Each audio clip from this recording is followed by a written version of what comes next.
Hello दोस्तों, Radhya academy के YouTube channel पर आपका स्वागत है। मैं सिपिल नेमा आपका बहुत बहुत स्वागत करता हूं।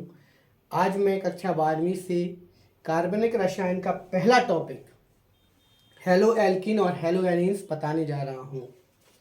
आप इसको देखें, बहुत ही सरल तरीके से मैं इस पर एक्सप्लेन करने जा रहा हूं। सबसे पहले नंबर हेलो एल्केन। जैसा कि हिंदी और इंग्लिश दोनों में अपन लेके चल रहे हैं, हेलो एल्केन्स, इसको अपन हेलो एल्केन्स बोलते हैं। अब एक्चुअल है क्या? हेलो का मतलब होता है हेलोजन। अब हेलोजन है क्या? मेंडलीव की आवर्त सारणी में जो तत्व पाए जाते हैं, फ्लोरीन, क्लोरीन, ब्रोमीन, आयोडीन, इन्हें हम क्या कहते हैं? हेलोजन तत्व कहते हैं। और एल्केन्स क्या होता है? इसकी यदि आपको डिटेल चाहिए आपको, तो ये डिटेल आपको कक्षा 11वीं के ऑर्गेनिक केमिस्ट्री में मिलेगी। अब एल्केन्स क्या है? जिसका सामान्य सूत्र CnH2n+2 होता है। ठीक, इसे हम क्या कहते हैं? एल्केन्स कहते हैं। अब चूंकि हेलो एल्केन्स क्या है, तो एल्केन्स जो होता है अपना संतृप्त हाइड्रोकार्बन होता है, जैसे कि हम मेथेन। जब इस सूत्र में आप n बराबर 1 रखोगे, यही सूत्र आपको जनरेट होगा, जिसे हम बोलते हैं CH4। उसी की ये संरचना है। ठीक, तो ये क्या है? एल्केन्स। इसकी रिएक्शन मैं आपको कराने जा रहा हूं हेलोजन तत्व। अब आपको मैं बताने जा रहा हूं 4 रिएक्शन के बारे में। ये चारों रिएक्शन प्रतिस्थापन अभिक्रियाएं हैं। कैसे होंगी? जैसे कि सबसे पहले नंबर F2, इस तरीके से लिखेंगे। फिर दूसरा आएगा अपना Cl2, चाहे हम कैसे भी लिख दें, Cl करके लिख दें, चाहे Cl2 लिख दें। फिर तीसरा आएगा अपना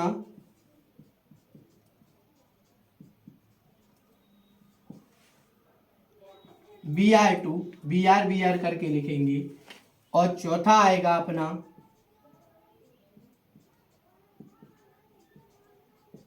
I2, इसे मैं II करके लिखता हूं।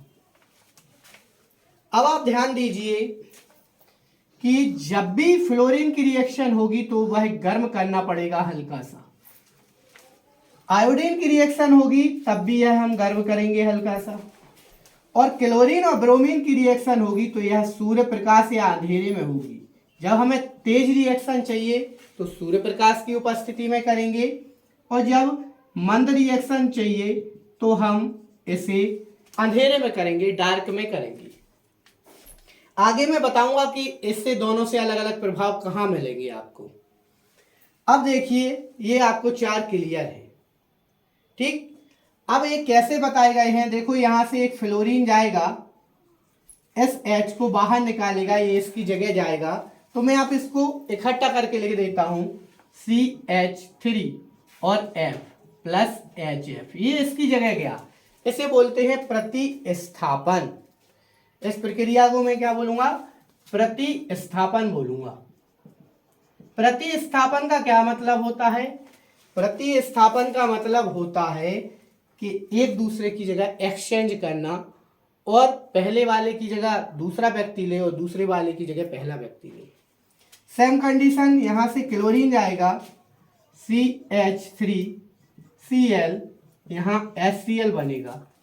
सेम कंडीशन, यहां से Br जाएगा, CH3Br प्लस HBr, प्लस अब यहां पे जाएगा ये, तो CH3I बनेगा, प्लस HI बाहर निकलेगा।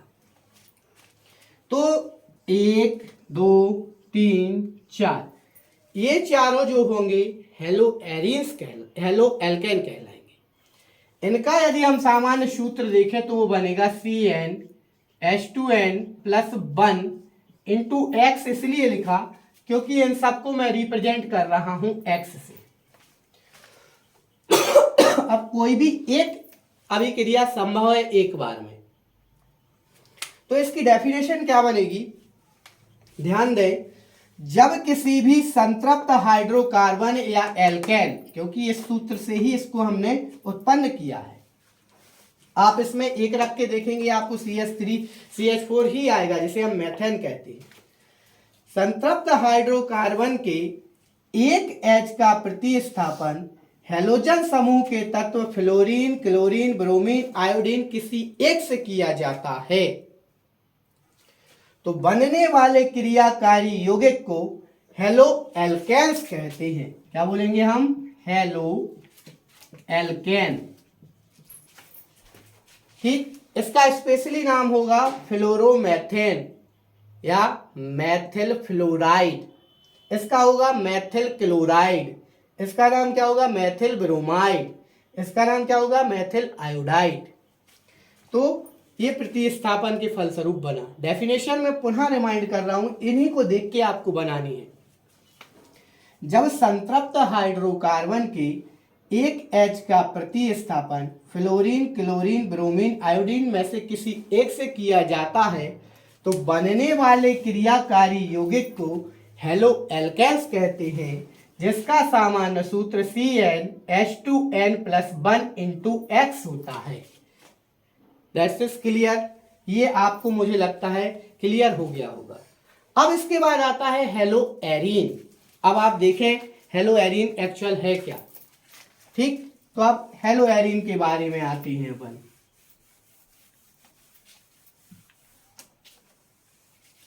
यहां पर देखें, अब एरीन्स की बात हो रही है।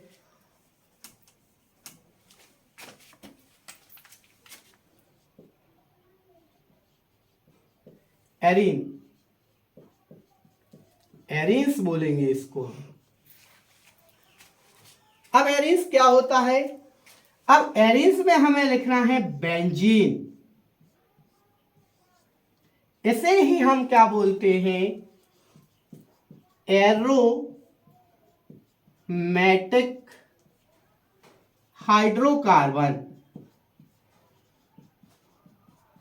क्या बोलते हैं हम इसको, एरोमेटिक हाइड्रोकार्बन, या इसी का नाम क्या है, बेंजीन है। इसकी संरचना मैं आपको बता दूं क्योंकि आगे आपको बहुत काम में आने वाली है, क्योंकि ये पूरी की पूरी बेंजीन के बारे में मैं थोड़ा सा बताने जा रहा हूं। ध्यान दें, ये जो बेंजीन है ये बड़ा ही क्लियर है कि इस तरीके से बनता है इसकी संरचना में।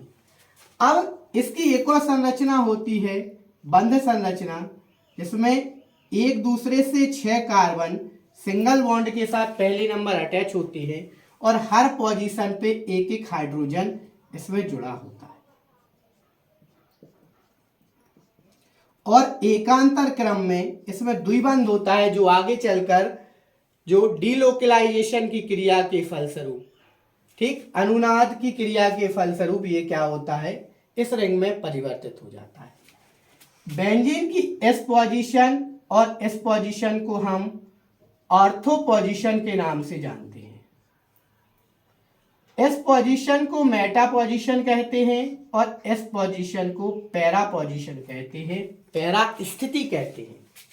ऑर्थो स्थिति, मेटा स्थिति और पैरा स्थिति। ये सिर्फ आप यहाँ ये याद रख लीजिए। इसका यदि आपको डिस्क्रिप्शन चाहिए तो आप 11th की वीडियो देखेंगे, उसमें आपको ये डिस्क्रिप्शन मैंने दे के रखा है, आप देख सकते हैं। ठीक, तो ये आपका बेंजीन क्लियर हो गया, जिसे हम एरोमेटिक हाइड्रोकार्बन कहते हैं, या इसका नाम क्या है स्पेशली बेंजीन। ठीक, अब हम आते हैं अपने मेन टॉपिक हेलो एरीन्स की तरफ, क्योंकि अब आपको ये बेंजीन क्लियर हो गया होगा। अब ध्यान दीजिए, अब हम Cl2 के साथ रिएक्शन करवा रहे हैं। वही हमने आपको बताया था कि सनलाइट हमें चाहिए होगी। आप ध्यान रखें कि इन दोनों के लिए सनलाइट और इन दोनों के लिए हीट जब तक नहीं मिलेगी ये प्रॉपर क्रिया नहीं करेंगे। यदि हम इसको अंधेरे में क्रिया करेंगे तो मंद अभिक्रिया होगी, और इसको नॉर्मल अवस्था में करेंगे तो अभिक्रिया मंद गति से होगी। लेकिन यहाँ पर अपन को सनलाइट की आवश्यकता है। आप ध्यान रखें, अब Cl2 है जिसे हम ClCl करके लिख सकते हैं। अब यहां से ये Cl जाएगा इस पोजीशन का, जैसे कि मैं बता चुका हूं, एक हाइड्रोजन को बाहर निकालेगा। जब ये इस पोजीशन के हाइड्रोजन को बाहर निकालेगा तो आप देख सकते हैं, ये देखिए, और ये HCl बन जाएगा अपना बाहर। ठीक, तो अब इसकी डेफिनेशन क्या होगी? जब बेंजीन या एरोमेटिक हाइड्रोकार्बन के एक H का प्रतिस्थापन हेलोजन समूह के तत्व फ्लोरीन, क्लोरीन, ब्रोमीन, आयोडीन में से किसी एक से किया जाता है तो बनने वाले क्रियाकारी यौगिक को हेलो एरीन बोलते हैं। Hello arenes. डेफिनेशन आपको क्लियर हो गई होगी, जो किया गया है वही आपको बोलना है। ठीक, अब आपको हेलो एल्कीन और हेलो एरीन्स की डेफिनेशन पूर्ण रूप से क्लियर हो चुकी है। यदि इस वीडियो में आपको कुछ लगता है कि कुछ चीज़ समझ में नहीं आई तो आप वीडियो को पुनः पीछे करें और फिर से देखें, आपको क्लियर हो जाएगी। और यदि कोई समस्या है तो आप हमें कमेंट्स करके ज़रूर बताएं। ओके, जय हिंद, जय भारत।